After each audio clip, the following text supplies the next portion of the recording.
was a meeting that was really just a hearing, and it was never very clear as to what the purpose of it was, except the fiscal agency did go through Senator Bishop's proposals and what would be some things that would have to occur if we actually enacted all the cuts that Senator Bishop has proposed, and they're draconian as far as I'm concerned. They're huge cuts to higher education at a time when we should be investing.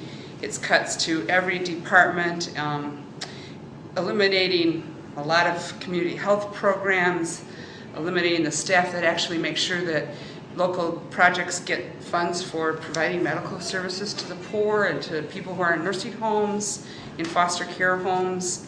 Our caseworkers, there'd be a huge loss in caseworkers, and all of revenue sharing, statutory revenue sharing, would be eliminated. So that affects police departments, that affects road construction, it affects every aspect of the budget, and they are things that I think the public would not accept.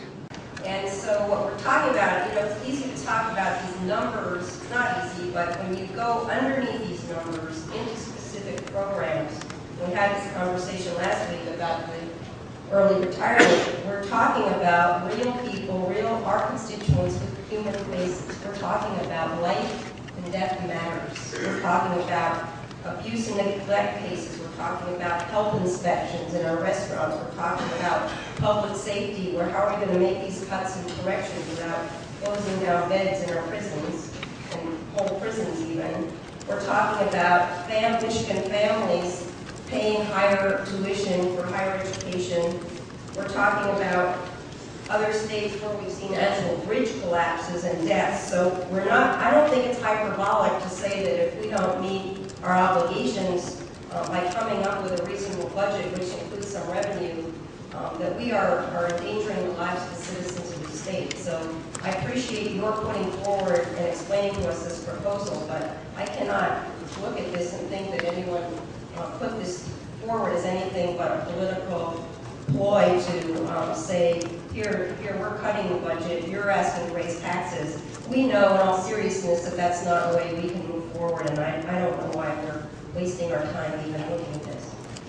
We've tried it for 6 years, thinking things would turn around. Maybe we should just fix the structural problem. Maybe we should do that, and there's basically two ways to do it.